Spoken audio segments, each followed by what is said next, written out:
धन्यवाद सभापति जी। मैं सबसे पहले दाद देना चाहती हूँ इस बिल के टाइमिंग की कि अभी ईद की रौनक बुझी भी नहीं थी और हमारी जड़ों पर एक नया फरमान लाया गया।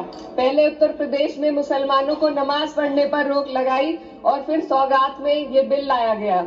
निसार में तेरी गलियों पे है वतन, जहाँ चली है रिवाजों गैर कि कोई ना सर उठाकर चल सके। मैं सभापति जी आपको ये बताना चाहती हूँ कि ईद के मौके पर एक विधवा महिला अपनी लड़की के साथ मेरे पास आई और उसने बताया कि वह एक वक्त की प्रॉपर्टी में रहती है, वही उसके सर पर छत का काम भी करती है और उसकी रोजी रोटी भी वहीं से आती है। वो इस बिल को लेकर इतनी फिक्रमंद थी कि कहीं उससे वो उसकी संपत्ति ना छीन ली जाए। वो अकेली एक ऐसी महिला नहीं है, ऐसे लाखों लोग हैं जो वक्त की गरीब महिलाएं जो वक्त की संपत्ति से अपना रोजगार चला रहे हैं। और ये जो वक्त बाय यूजर क्लॉज के हटाने से लाखों वक्त की जायदाद अपना स्टेटस खो देंगी और लाखों लोग इसी तरीके के लोग सड़कों पर आ जाएंगे। वक्त क्या है, वक्त बाय यूजर क्या है? इसका ये मतलब है कि कोई जायदाद अगर सालों से दीन और भलाई के कामों के लिए इस्तेमाल हो रही हो तो वो खुद ब खुद वक्फ मानी जाएगी। हिंदुस्तान की अदालतों ने भी इस बात को तस्लीम किया है।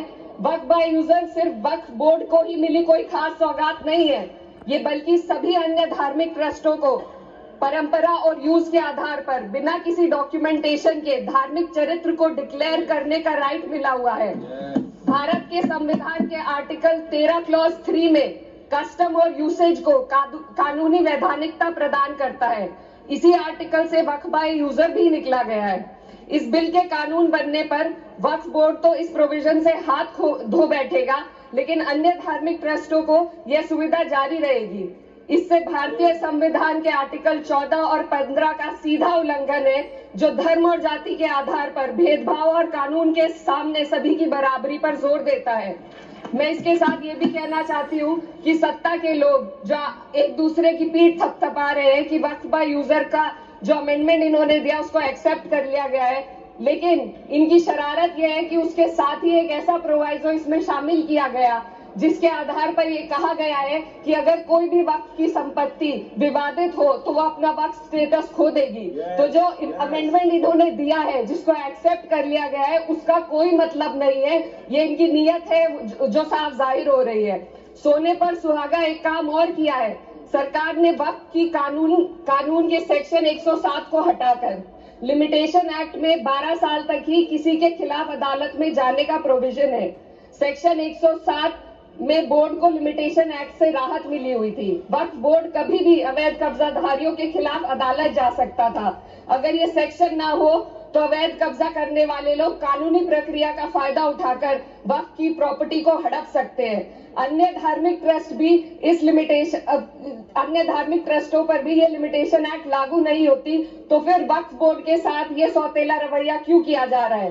धर्म को देखकर दोहरी नीति क्यों अपनाई जा रही है? सेक्शन 107 और वक्फ बाय यूजर को अगर एक साथ पढ़ा जाए तो इससे लाखों वक्फ की प्रॉपर्टी पर कब्जा किया जाएगा। इसलिए ये बिल मुसलमान की भलाई का नहीं बल्कि उनके वजूद और विरासत को मिटाने का बिल है। हिंदुस्तान में बहुत सारे धार्मिक ट्रस्ट हैं जिसमें उस खास मजहब के लोग शामिल होते हैं और उसका इंतजाम करते हैं, और ये बात समझ में आने वाली भी है क्योंकि जो व्यक्ति अपने मजहब के रीति रिवाज को जितना अच्छे से समझ सकता है, किसी अन्य मजहब का व्यक्ति नहीं समझ सकता।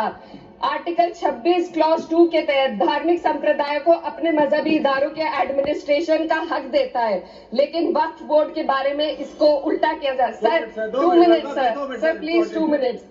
सरकार इसे एक सेक्युलर बॉडी मान रही है और इसमें गैर मुस्लिमों को शामिल करने की बात कह रही है। आपके मुंह से सेक्युलरिज्म की बात सुनकर अच्छा लगा, लेकिन अगले ही पल ये भ्रम टूट जाता है क्योंकि आपको सिर्फ दान देने के लिए प्रैक्टिसिंग मुस्लिम का आपने क्लॉज डाला है, लेकिन बोर्ड में बैठने के लिए मुस्लिम होने की कोई आपकी क्लॉज नहीं है। तो इससे आपकी जो दोहरी नीति है वो साफ जाहिर होती है।